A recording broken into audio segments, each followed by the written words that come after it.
Damn it, I'll have to cut this later. What episode number? Oh my god! This is Don't Panic, episode number 397, recorded February 3rd, 2025.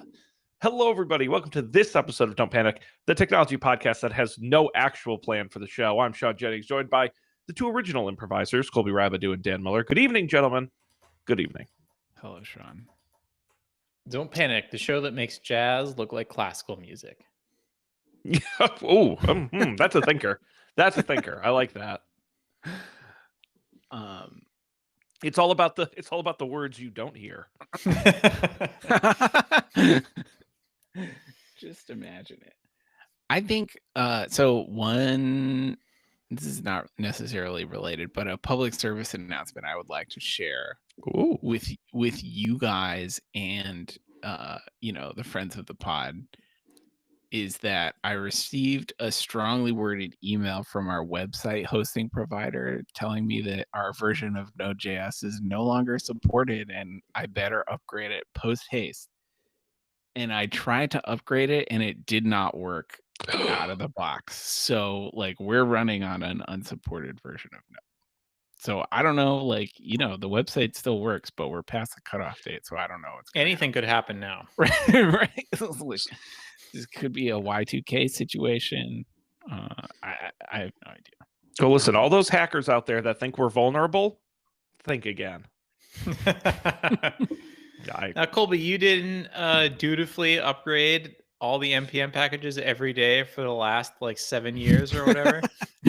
No.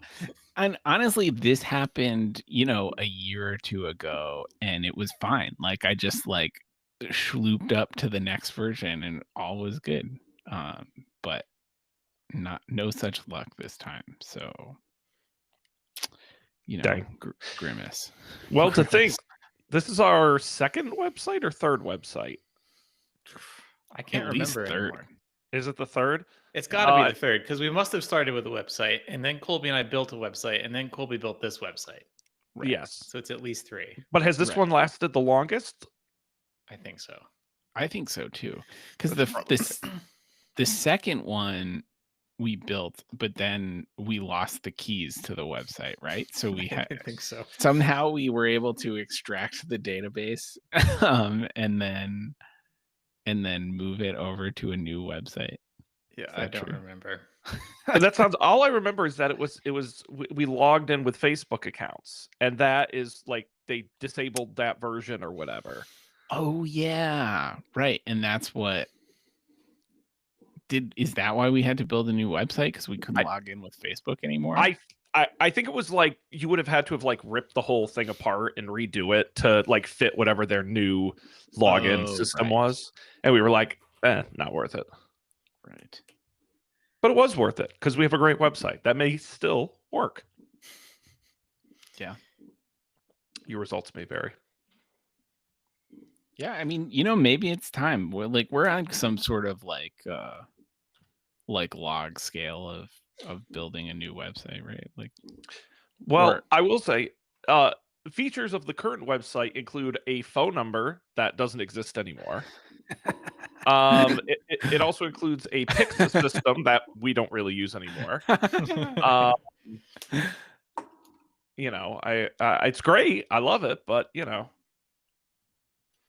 it's true. We don't really do Pix anymore.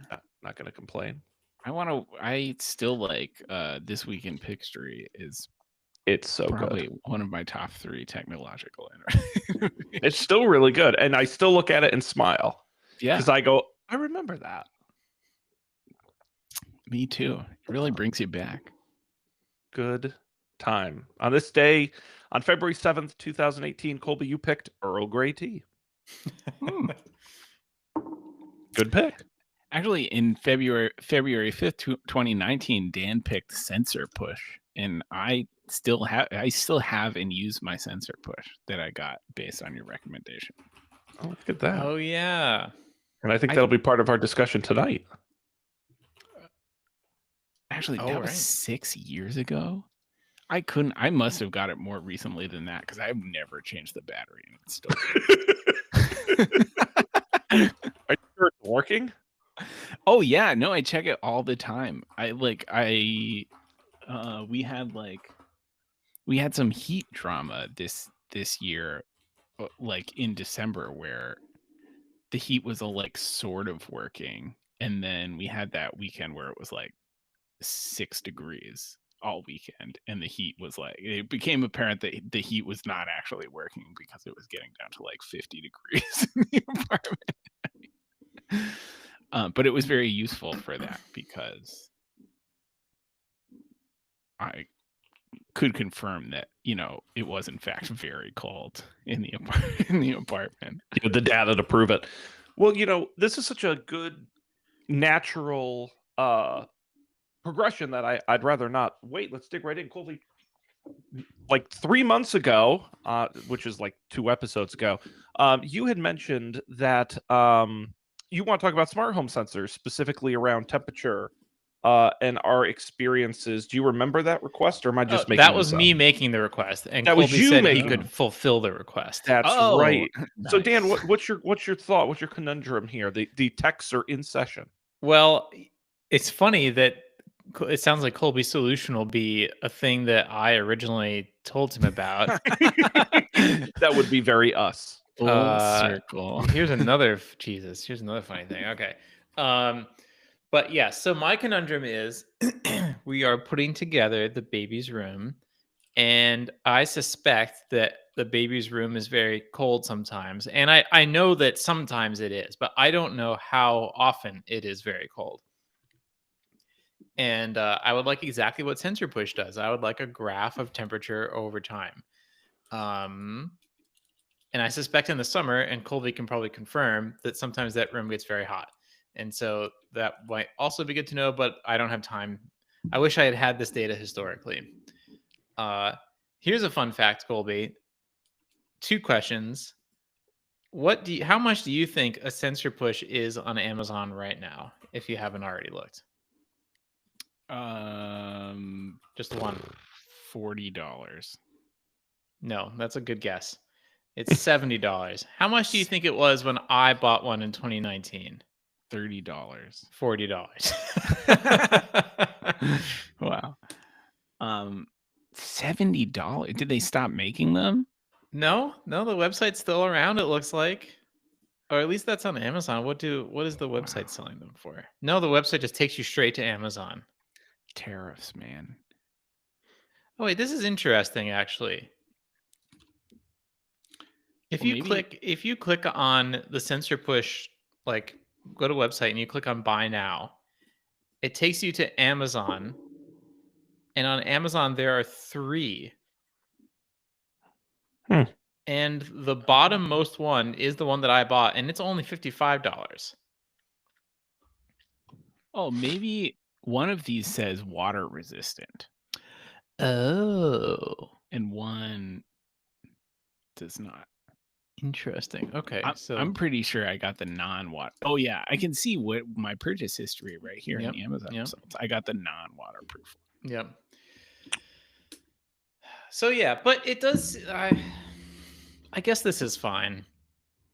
So, anyways, keep going, Colby. What do you use the Sensor Push for? Do you just look at the app?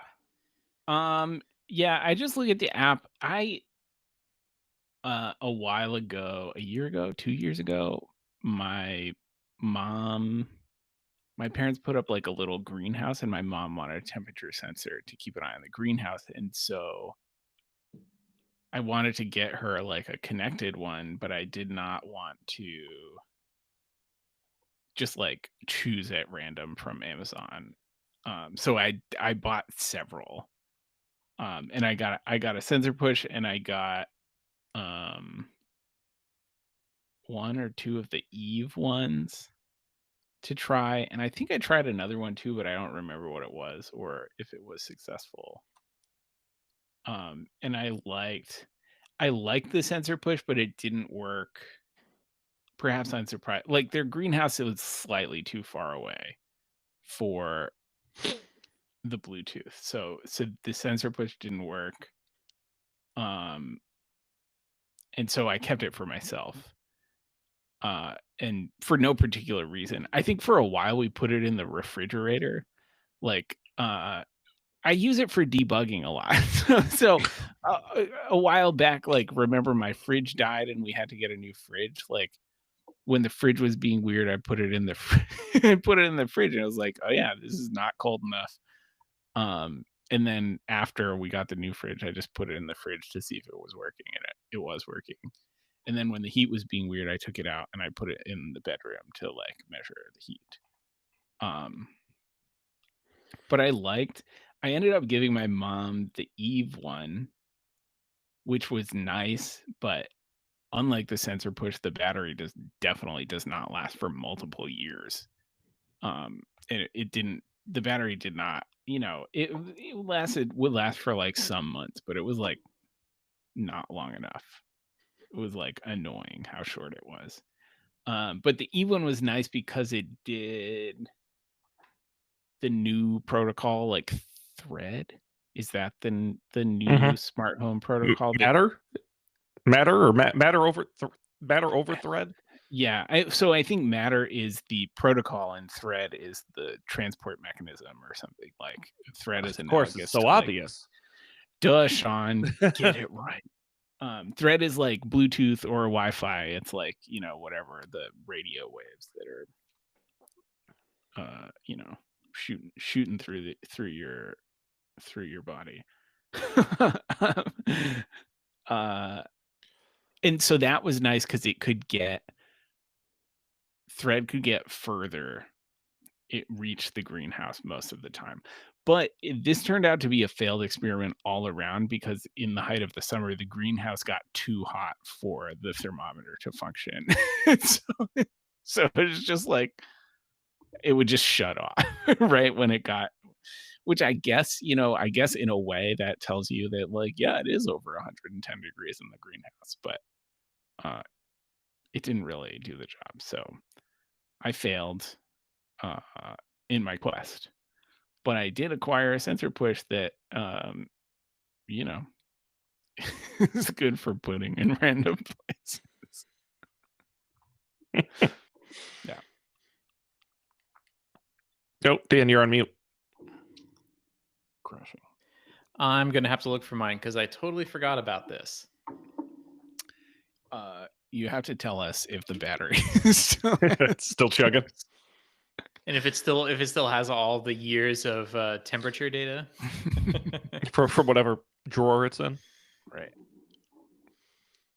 I had a similar situation, Dan. I think I have a potential solution for you. Okay. So it initially started, and I've told the story on the show over the years. When I first moved into my house, it was a piece of junk, and I had a temperature problem. I had pipes freezing. It was later because I learned that all the insulation in my walls had been eaten by wild animals who had lived in them. But I needed a way to measure temperature down in the basement. So I looked around for a solution, and I got a package deal from a company called SwitchBot. I don't know if you guys have heard of SwitchBot. No.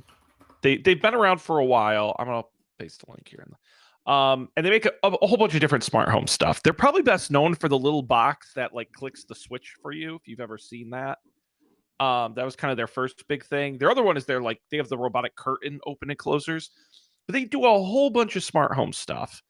And it's all really reasonably priced. So I actually purchased they do nice bundles. I bought a bundle of, now here's the downside. You got to buy the hub. But the hub's not crazy expensive. It's really not a hassle. But I got the hub and a bunch of the temperature sensors, and I have them all over my house. And so what's nice is they're temperature and humidity sensors, and I'll show you. This is my bedroom here. Lazy man screen share. I'll put it to the camera. But it does temperature and humidity, but it also does the tracking chart over time. That's kind of the month view. Let me zoom in so it's a little bit closer. But you can see the temperature, and you can zoom right in. It does absolute humidity and dew point and all that. Runs on AAA batteries. Once a year, maybe you replace them. Now it's Bluetooth, so keep an eye on what the range is going to be. But I've never had any issues within my house. But the thing is, I actually have, because me smart home. I actually have 6 of them running all over my house. It was a good deal, I promise. But upstairs and downstairs, so I can keep an eye on the temperature. And what's really fun is, because of course I have to overdo it, I noticed they also have a smart switch, like a smart wall plug. So I took my dumb humidifier, hooked it up to the sensor in my bedroom, and now when the humidity drops below a certain level, the humidifier kicks on. And when it hits a certain level, it kicks off. Very cool. But I've been highly satisfied with SwitchBot to date. It's worked, never had any issues. It's worked super well. Which thing do you have? I own the SwitchBot Meter Plus is the actual ones I have. They didn't have the newer ones. Oh, and it displays all this on it too. That's what I like. That's honestly, to me, that's a huge value, is to be able to look over at it and see what it is. Mm-hmm. But other than that, it's deadly simple and just all feeds it right back into the app. And like I said, they always have deals and like combo packages where you can get a couple of them plus a hub for a certain price. It just depends on the day what they have and don't have. Nice. This is cool. You know what you're inspiring me to do, Sean? So to take it to home improvement corner for a second. Bring it on. We had a squirrel issue in the attic, and I didn't know that squirrels were interested in chewing through things, but they are. And so we got the squirrel out of the attic, and someone did a really shitty patch job, which I should send you a photo of it. It's terrible. They basically filled the eaves with spray foam, basically, and then like put a rolled up, like held a rolled up piece of mesh wire and then spray foamed it into place. So it's like 95% spray foam, and inside you can see little bits of mesh wire poking out. But that aside, someone else came by and looked in the attic, and they're like, "Oh, you've got condensation on your nails," which I didn't know was a problem. Sean's nodding his head. Apparently that's bad. It means that, let me see if I can, if you get condensation, it's because it's cold on the outside and hot on the inside. Because it's on the nails on the roof, it's cold outside and is hot in the attic. And the attic shouldn't get hot. The attic should be ventilated. And so the attic is insufficiently ventilated. But if I had one of your thingies or one of Colby's thingies, I think I'm leaning towards Colby's thingies, because I could chuck one of these up in the attic, and our attic is like completely unusable. It's just pure insulation. I could have data, because like one of the things I'm thinking is like, how I'm going to call up the insulation people who just replaced our insulation in October and be like, someone told me there's condensation on a nail, and like this, doesn't seem very convincing. But if I have data, I'd be like, look how humid it is. That would seem bad. So this is very inspiring. Well, I have a great question for you, Dan. Who is your electricity or gas provider? The electricity provider is Seattle City of Seattle. Okay. And the gas provider is it. All the gas providers start with P. Have you noticed this? Is it PG&E? Is it PSE? Puget Sound Energy. Puget Sound Energy. Because I mentioned this because just Puget Sound Energy. It's true here in Mass. It's a program called Mass Save, but it's true in a lot of states. You got to check your local utilities. Most of them offer home assessments. And they will come in and this is a Massachusetts experience, so your results may vary, but they will come in, they go through your entire house, they do an energy assessment, and they look at any opportunities where energy is being wasted. Whether it's bad seals around windows and doors, it's inefficient light bulbs, it's inefficient power strips, it's etc. But one of the things they look at is insulation.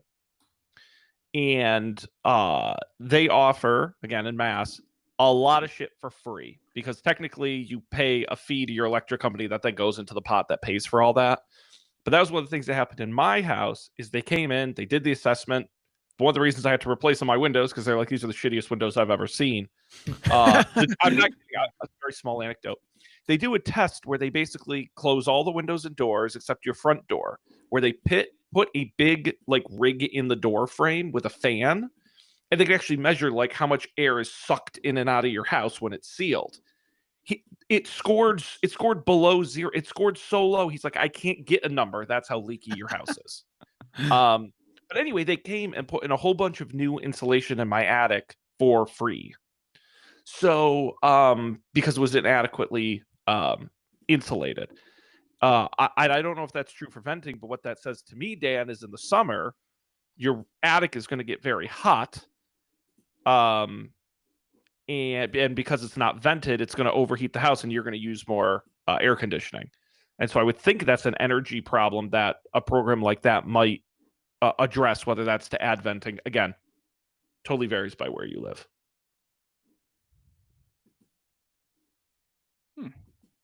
This is very interesting. Yeah, it says here, in-home... Oh, okay. Previously, PSE offered an in-person service where an assessor would physically come out to evaluate. It is unfortunately unable to deliver that service at a reasonable cost. Currently, there's no plan to restart the program. Yeah. I saw that. But they do offer rebates for energy-efficient products and services. Like your appliances, heating and cooling, insulation. Let's see. Oh, yeah, you can get a rebate back on insulation. Anyway. Wow. Oh, so I just, while you were talking, I did the, I did the self-assessment. Yep. It doesn't really tell me anything, though. Yeah. It's almost like they don't want you to use it. I get an error, but on gas, I use way less. 12 therms. Similar homes use 121 therms, whatever that means. Tell you about your therms. Drowning in therms. But anyway, you have don't you have a like heat pump water heater or something? Yeah, so it's only the gas stove. Gas for. Yeah.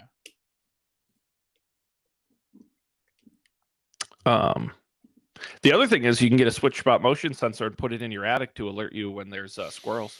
That's true. That might be more stressful than it's worth, though.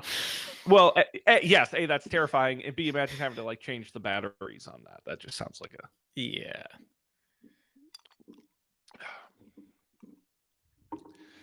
Well, listen, there's no such thing as too many smart home devices. Did I mention you guys, I recently had to buy a new refrigerator. No. I did. So, as previously mentioned, my house was not only abandoned for years, but flipped by the worst flippers on planet Earth. And one of the few things of theirs I had never replaced was the refrigerator. It was the one that the flippers put in. It was a cheap one. And I had noticed mine was not being cold. And Colby, true to form, I put my SwitchBot sensors in my fridge and refrigerator to check the temperatures and monitor them. And it wasn't really holding temperature well. And then one night it was making this like crazy like hissing sound that I really didn't like. And it was clearly on its way out. I wasn't in a rush to replace it, but I knew it was coming. It'd been almost 10 years. But I pull it out, and what I find is in the fridge, you know, on the back of your fridge, there's kind of like opening where like the mechanics are and stuff. So as I had mentioned, my house was abandoned and filled with mice and other animals. The flippers came in, flipped it, put in this new appliance, and then left. The inside of that cavity was filled with mouse hair and mouse droppings, which not recent. But what that tells me is there was a span of time post-flip when they were still actively, the rodents were still actively living in the house, and they had been inside a refrigerator with a blowing fan, by the way, since I've lived here the last 4 years. It was disheartening to say the least. Where was this? Like, was it behind the refrigerator? Yeah, the refrigerator's kind of boxed in on all sides and back against the wall. And it had like a cover over this sort of inside cavity. So I never thought to look in there when I got the place. Like, why would you? But it was extremely unpleasant inside of there. So I said, this fridge is leaving. Like, that was my final straw. I went and picked up an LG French door fridge, which I'm extremely happy with. It's large. It holds a lot of food, keeps things cold, but it also has Wi-Fi. Yeah. Does it have a camera? Does it have cameras. Screen that shows you what's inside. No, I don't. I don't have fridge with cameras where I don't have to open the door. I can look at the screen to see what's inside it. Money. I don't. I have regular fridge money, but I do get to use everyone's favorite, the ThinkQ app, pronounced Think, for my friends at LG. I still call it the ThinQ app. And you really can't do much with the app, it turns out. You can turn the temperature up and down. You can turn on a feature called Ice Plus, which is very funny to me, if you need more ice. Filter management. But the number one cool thing was the energy monitoring, and it actually tracks how often and at exactly what time I open and close the door of the fridge. Perfect. That's data you can use. Yeah, absolutely. Now, does it have integrations with other smart home things? Like, could you have other things happen when you open the door? I hadn't thought about that. I don't think so. But now that would be so cool. Really, like, okay, help me pitch here. Like, what's the sort of call and response when I open the door? What could I would want to set up to prank you would be you open the door and from your smart speaker plays the Hallelujah, like some sort of very gothic Christian, like you're seeing the light pours out of the refrigerator, Ghostbusters style. Well, I was thinking you could do a whole playlist of like Ice Ice Baby and Cool as Ice and like, all like cold. Well, when you press the Ice Plus button, absolutely Ice Ice for Baby. Sure. It's party. I mean, I've owned this fridge for like, I don't know, 3 weeks now, maybe. I've opened the door 213 times. That's interesting. Well, so actually, we recently got a standing freezer for the basement, and now we're now you're a real homeowner. We're by the drunk way. with power. Yeah. Costco power, Sean. Seriously. Hell yeah. Now there's nothing we can't buy at Costco now. Do you buy like the 8-pound package of ground beef or like we did do that once. Salmon. We got pork. It was like 15 pounds of pork shoulder or something. It was so huge, and we did take up like 2/3 of our freezer with it. And then we went to like use it, and it takes days to defrost that much. So the other lesson I learned is cut it up before you freeze it. But yes, we do things like that. But when you open a freezer, it becomes really clear what's happened to your refrigerator when you open it up, because you feel you're like getting blasted with this cold air, and you're looking at that freezer and you're like, there's not that much air in there to begin with. And so I've been thinking more closely about when I open my refrigerator door now. But yes, that was very uneventful. It seems to work great, knock on wood. We thought about getting a chest freezer. Chest freezers are more efficient. The air doesn't come out of them when you open them because cold air sinks. But then you have to do this crazy defrosting thing. I don't remember if we talked about this on the show. Yeah. And it's also, that's because mine is the 2 French doors with the big bottom drawer. And in general, I don't like having I wish it was just one door, which you can get, but I didn't.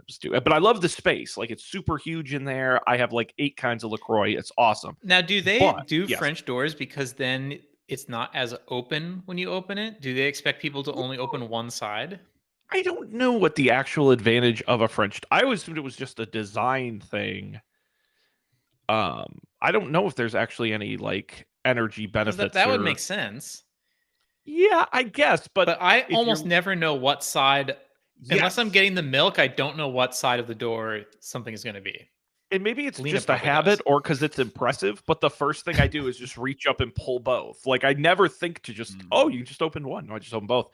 But the problem with the bottom drawer freezer that I don't like is stuff gets buried. Mm-hmm. That I have to dig around. So I agree. A stand-up freezer to me is a little more organizationally efficient. Yeah. We've been meal prepping in preparation for the baby.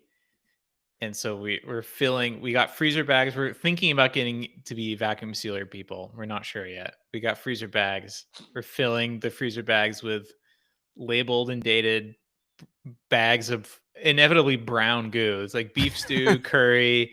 It all kind of looks the same. People are gonna think you're like preppers or something. Like, you know. Well, we are. We're prepping for a certain kind of disaster for sure. Yeah. Some food prepping Rex burritos.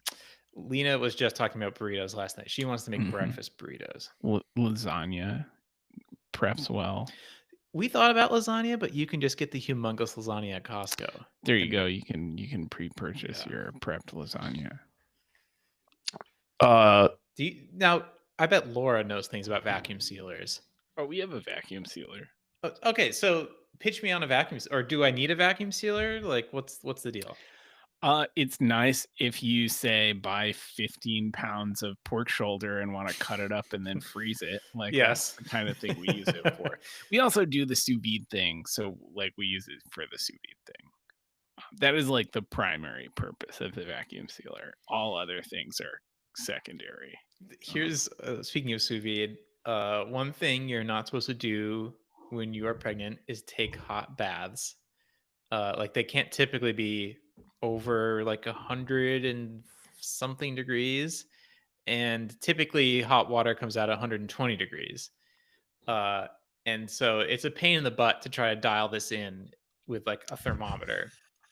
But someone on Reddit just fill it up with cold water, stick the sous vide in there in the morning, and come back later. We don't have a sous vide to try this, but wow. If I ever get a new one, I'll send you my old one. Thanks. That's such a good idea.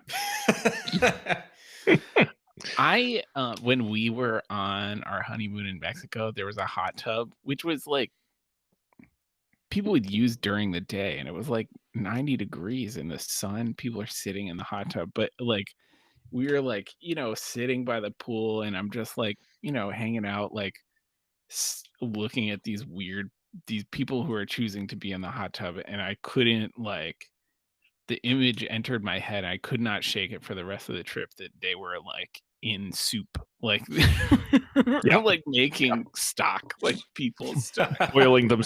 the organs alive. Like people would get out and other people would get in. It's like but the sous vide continues the metaphor. I did, Dan, I did throw into Slack for you a recipe I very much enjoy. It's a slow cooker. I use it as a tortilla filling. They call it for like a burrito, but it's chicken, rice, beans, tomatoes, cheese, a bunch of spices. It's really tasty. It just opened up in my Crouton app. This is so cool. That's where I shared it from. You recommended. I love Crouton, by the way. Great app. But it freezes really nice. Where you can just throw it in a tortilla or something. It's pretty easy. So that's a good idea. Yeah, I wrote down. I don't think we'll get to it tonight. I want to know, as work from home people, what your lunch routine is on an average day. We do not have to talk about that tonight. I've written that down for next time because I know there's other topics we want to get to, but I'm very curious the answer. Because as someone who works in an office every day, I have bad lunch habits. So nice tease for next week. But Dan, you wanted to talk about baby room. Yeah, so this is sort of, it's just smart home by a different name. And so, like, last time I really looked, I remember kind of from photos what my room was like when I was a baby. There was a crib, there was a changing table, there was probably a place to put clothes. There was probably one of those like radio baby monitors, although maybe not even, but probably there was one. And that was pretty much it. And now like all the same smart home stuff applies. So like one really clutch thing that I didn't think about, I didn't do it for this reason, but having dimmable smart lights is super handy in a baby's room because you can keep the light super, super dim. Babies like very, very dark light or no light at all. But then also there's smart So then there's like baby cameras, and baby cameras are now a whole thing where this is the new baby monitor, and they wall mount because there's like all sorts of baby safety things where like you don't want a baby to like get up and like topple a tower over onto it, and so the stands and you can't clip it to the crib because then they could like tear it off or something, and babies will destroy anything they possibly can, and so you got to like mount this thing to the wall. And Oh yeah, then, look at these. yeah. And then they do like AI, like, oh, is your kid sleeping? And they're like listening to the kid, and you can probably talk back to the kid or something. I don't know. And they make like ankle bracelets or these like what do they call it? The onesies, like smart onesies. So you know how much a kid is moving. And then there's this whole thing where people are like, well, kind of like the motion detector in the attic. Is it really helpful to know any of this information? Because wouldn't you be better off if you just didn't know, and then you know, your kid either sleeps or doesn't, and either, you know, is healthy at the next doctor's visit or isn't, and instead of worrying about it all the time. So there's a lot of stuff there. The other big area is smart alarm clocks, and this one, a friend told me, has been really key. And so there's a bunch of these too, where they kind of start out basically as sound machines. So you don't need to wake a baby up, so they just wake up when they're going to wake up, and they're just sound machines. And then they transition into alarm clocks, but then they have a visual component of the alarm clock, and you can set the alarm clock in phases. So you can say from whatever 9 p.m. until 5 a.m. no light. At 6 a.m., the light turns red. At 7 a.m., the light turns green. And you can, once your baby can communicate, you could say, baby, or kid, I guess at this point, you can, when the light is green, you can come out and wake us up. When the light is red, you can do whatever you want. You just cannot wake us up. Mhm. And that because kids don't know how to read a clock, they don't know what time it is, but they know if the light is red or green. But you can arbitrarily program this thing for all sorts of different things. So this is what I've learned about. Oh, right, and the baby proofing thing, which I think we talked about with the outlets. And I just replaced all the outlets with the sliding outlet covers. Nice. I think that's it. I don't. Yeah. I will say one thing you mentioned that my niece and nephew had was the sound machine clock thing. Hatch was the one my sister had. Yes. That thing is equal parts cool and annoying. It's annoying because it's an excuse to make a lot of noise for babies, and I would like a lot of noise. But the best part about it is it's portable. Mm-hmm. And so you take it with you when you go places, and so the kids are used to the same sound and light experience when you're on the road and somewhere else, because you would bring it to like my house or grandma's house, and it was really handy for that. So I will personally recommend that one. That's another thing I've noticed with baby tech is all baby tech can be plugged in and can be used with batteries. And Yep. I didn't get that for a while until I thought about the thing that you were talking about. So like all the cameras are all pretty much battery powered in addition to being wall powered. Also things like breast pumps are like they can plug into the wall, but you can walk around with them. They have ones with like, you know, oh, you can like, you know, get up and use the bathroom and come back, or you could like go on a trip and it's battery powered the whole time. Yeah, portability seems to be a big concern. Well, that's a good question. Is again, from what I've heard from people who have had babies, a big choice to make is the bag. Have you picked out a baby bag? No, we just decided we have like so many bags. We're just going to use a bag we have. We're going to use Lena's old law firm, gave her a backpack. It's never been used. We're going to use that backpack. Very fair. Is that a bad idea? I don't know. I don't know that's a bad idea. All I'll say is my experience with the bags is, however big of a bag you think you need a bigger one. And it is a little bit like a magical mystery bag where somehow you'll manage to pull out the most incredible things out of this bag because you have to have a lot in it. Yeah. Yeah, we'll see. Oh, right. There's the snoo bassinet thing. Did we talk about how this is a huge controversy? Yes, we did. Did Okay. you? You're not. You didn't. We you're not doing decided it. not to get one, but Smart. we could always change our mind, I guess. I But mean, I so let me just start by saying I don't have a baby. I've never had a baby. I don't know that much about babies, but I'm still. it sounds like you might have more experience than I do at this point, Sean. So well, very little. I don't have much experience, but I'm going to give you my opinion anyway. What I would do if I were in your shoes, which is, I think most of the sensor stuff is bunk. Like, I think it's analysis by paralysis. I think it's going to worry you more than it helps. You don't actually know what it means when certain things happen, and a lot of things are natural, and babies are all different. The only thing that I could be sold on is the camera, because yes, the physical movement is so critical. I also think it's less of a pain in the, like, if you have to strap a sensor to your baby, that sounds like a lot of work. Like, that sounds just like you got to keep it charged. With the camera thing, once you install it, it's just there. Yeah. So we got the camera thing, and I'm gonna get the hatch thing. Yeah, hatch is cool. I'll have to ask around to see if there's any other. I'm just trying to remember. Pretty much it. Did you get the bottle washer? No, I read that you can just use the dishwasher.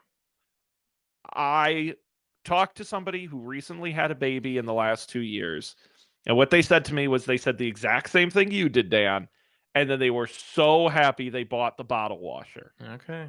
Because you wash bottles so often that even if the little bit of convenience it gives you is well worth it. I'm not saying you should buy one. I'm just saying that was a specific piece of feedback I got.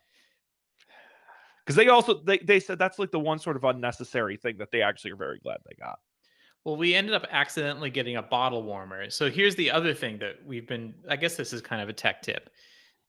People like this baby stuff has a very limited shelf life. Unless you have multiple kids, a lot of it's useful for sometimes only 3 months, sometimes maybe a year and a half.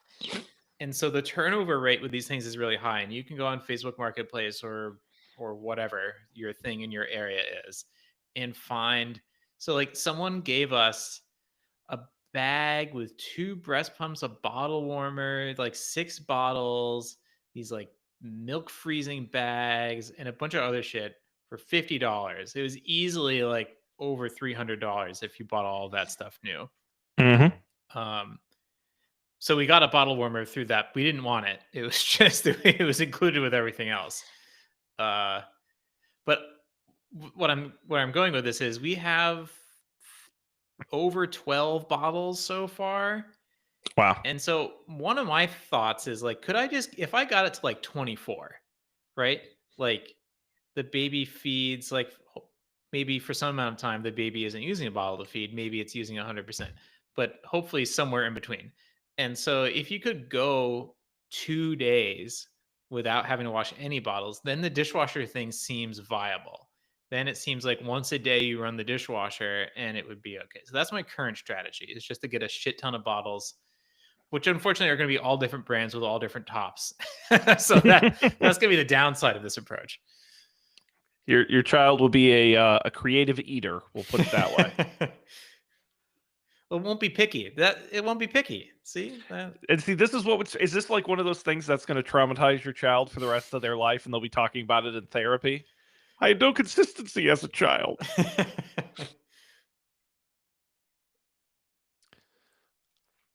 Oh, well, right. Well, that's the smart home stuff. And then there's the car stuff. Did we talk about the car stuff? No, haven't even gotten there. I don't know how much time we have, but we got time. Yeah. So the car thing, there's like cars and strollers were the two things that I feel like when I was growing up, strollers were like umbrellas, right? They had like the 4 little coaster wheels on the bottom and a canvas or umbrella synthetic fabric thing, maybe a buckle, right? Like there was not these like Up-A-Baby Cadillac-esque things. So anyways, that's just interesting. And I don't even understand all of it yet. There's like travel strollers, which are different from regular strollers in some way. I don't get it. But the car seat thing we did go deep on. This is another thing that only lasts for 3 months. So like the first car seat you buy is only going to last for at most a year, I think. And some of them are like newborn car seats, and then some of them are infant car seats. But then after they reach a certain weight, you just have to get a new car seat. So you're at minimum going to have 2, possibly 3 or 4. And then they get older, even for the infant car seat, and you need like a booster seat. And some of these things convert between them. Some of these things have different safety features. The one we got was from Canada, and so thank God we bought it on sale at Black Friday. But yes, and it's like very difficult to install, and there's like these little latch thingies in the backs of new-ish cars since like 2005 or whatever. And I never knew what that was for. And you like hook it in there, but then people are like, oh, you shouldn't use those because those are only on the outboard seats, and really your kid should be in the middle seat because that provides the most protection from like an accident if you get T-boned. But then you gotta like tie the seat in with a seat belt, and you have to look up how to do it. And you can use these on airplanes. People take their car seats on airplanes, and you can strap the car seat into the airplane with the airplane seat belt, which I've never seen anyone do that. No, I usually see the poor guys who have to schlub it around and check it. Well, yeah, but they get to gate check it. They're living. This is true, but you also have to carry the seat around. That's true. That's true. Yeah, Dan, are you sure you want to do this? This sounds like a lot of work. Hey, you should have started talking to me about this a couple of years ago. No, I missed the boat. Yeah, it's crazy, but again, that's where it's so hard to separate the sort of like glossy marketing from like what you actually need, and then the other is, again, your point used. Like, at what point can you? I'm sure it's helpful that you live in a decently populated area. Yes, where though, you have if you want to get good deals, you drive for 30 minutes. That's another thing we learned. So you're gonna save like $10, $20, $30 off of that thing if you drive to a place where nobody lives.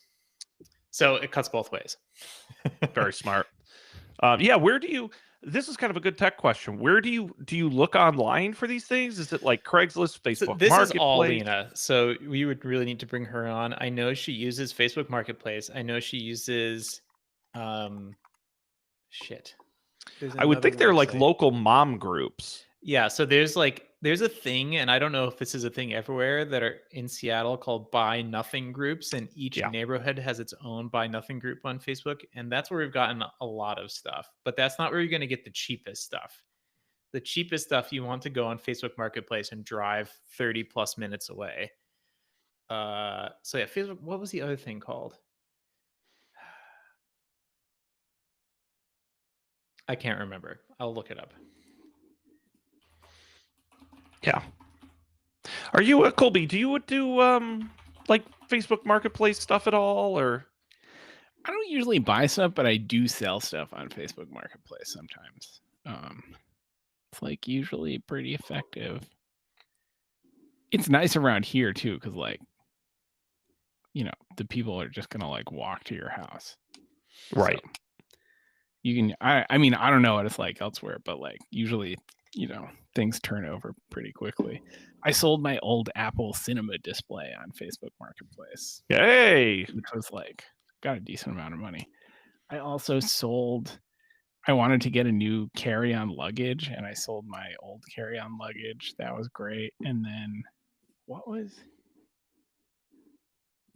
I sold my stupid like Herman Miller Aeron chair for like $800 and bought like, a new desk. I bought an entire new like office, home office furniture set for the price of, for what I sold this dumb chair for. Whoa. Shots fired. Ooh. Dang. It was so, Dan, I don't know if you remember this, but I had like the stool Aeron chair. Like, oh, right. Okay. Which was like, it was fine. It needed like, I think the seat had kind of worn out. Like, I think I needed to replace the seat, and I couldn't find a replacement seat. And so I was just like, I'm going to sell this and buy a new chair. And in the process, I got like a more normal desk that did not require a weird chair. Yeah, my I don't usually buy things on Marketplace. I do sell. But my brother likes to buy things on Facebook Marketplace and use me and my SUV to go buy them. Including not one but two separate rod hockey tables.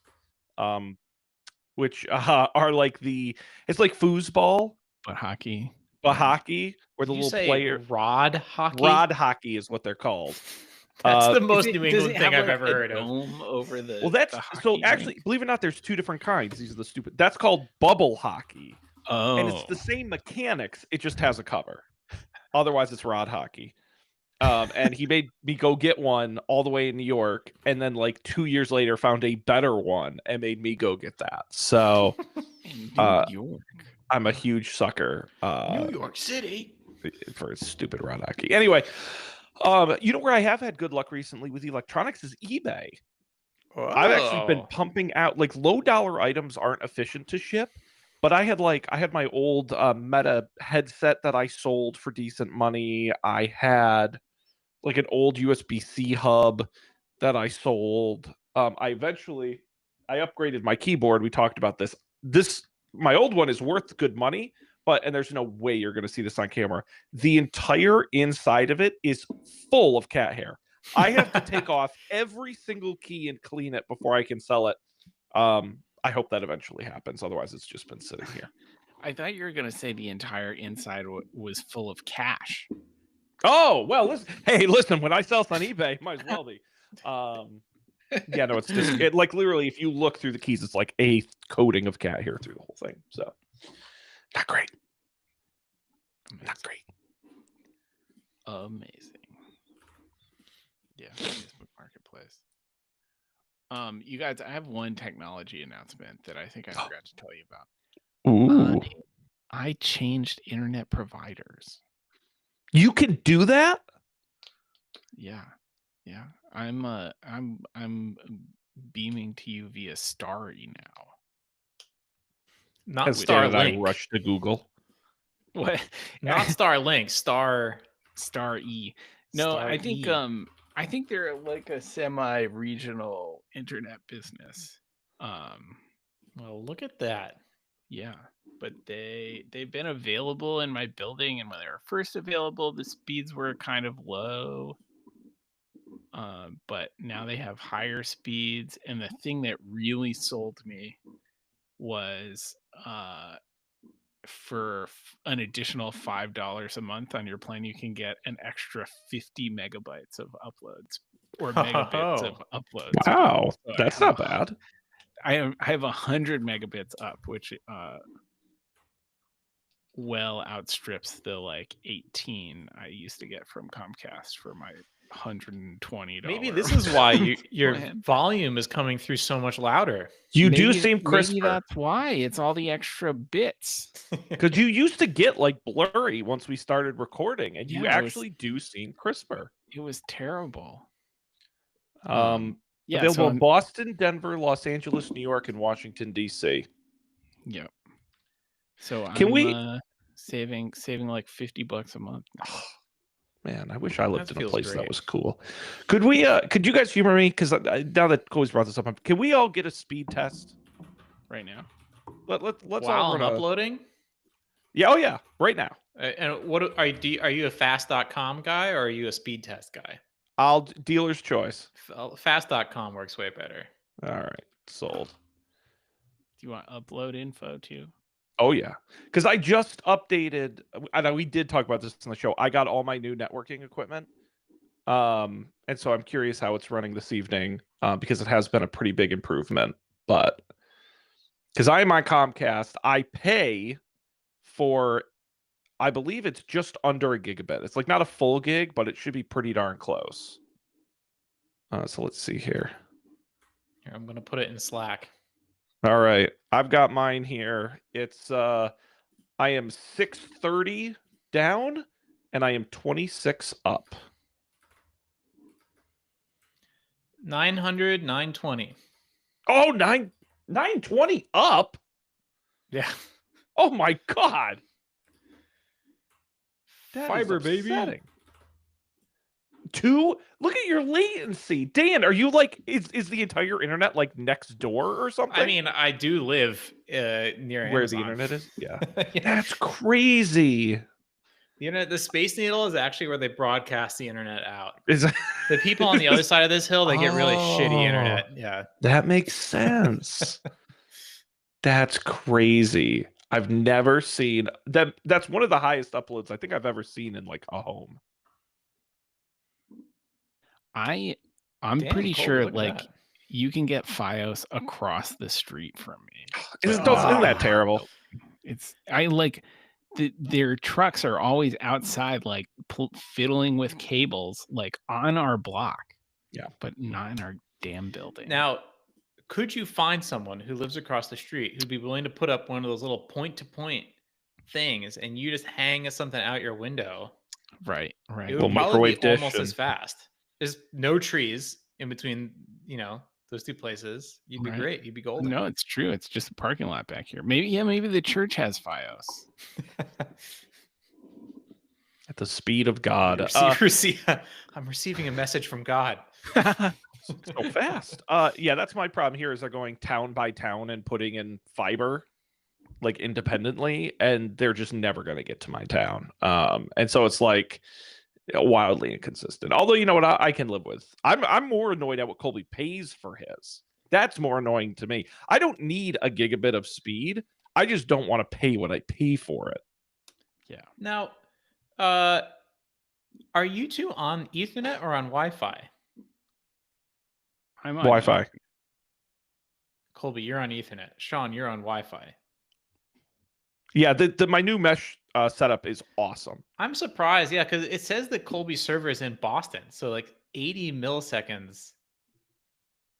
What does that mean? That loaded, unloaded? I suspect it's like what if you do a ping with nothing going on, and if you do a ping while you're downloading something or uploading something would be my guess.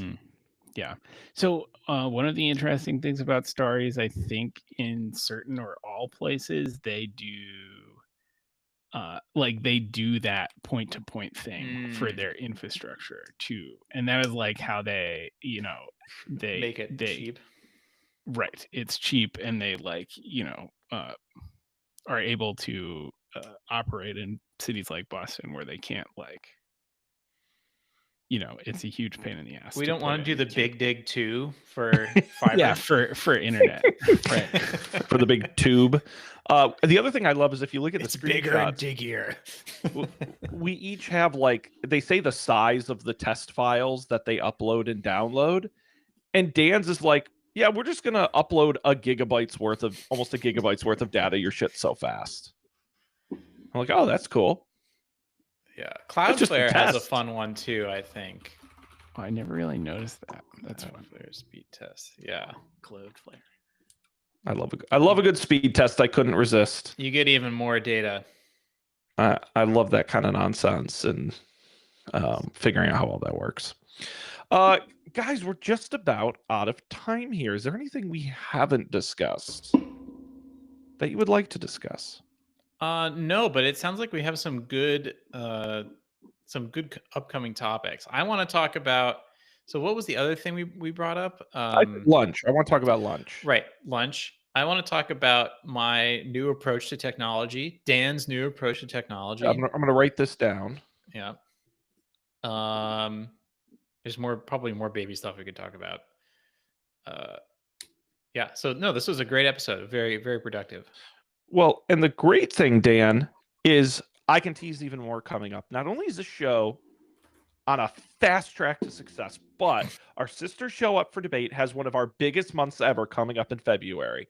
This week, Super Bowl prop bets are back. Chiefs, Eagles. Nobody's excited. Kendrick Lamar, who cares? It's going to be great. Matt and I will be doing our prop bet challenge, and I'm in it to win it. And then the week after that, it's a new year, which means a new movie league. We will be drafting a whole new slate of films, and the league is getting bigger and better this year. More teams, more money, more movies, more twists. It's a supersized season of the Up for Debate Movie League. You're going to want to check that out. And then the week after that will result on, oh my God, that is a lot of data. Holy crap. No one needs that much data. He didn't know what he's done much internet. And so definitely check that out at upfordebate.tv or wherever you get podcasts. Check out Up for Debate. It's going to be a hoot. These guys are going to get involved. It's going to be a lot of fun. Our website, of course, is don'tpanic.io. It might still be there by the time you hear this. Definitely check it out. Audio available wherever you get podcasts, and the video version on YouTube if you want to see our luxurious faces. You can check that out. Of course, you can get a hold of us. don'tpanicshow@gmail.com. Send us a note. But in the meantime, on behalf of Colby and Dunn, I'm Sean. We appreciate being here as always. The next time we're going to see you for a great episode of Don't Panic. Wonderful.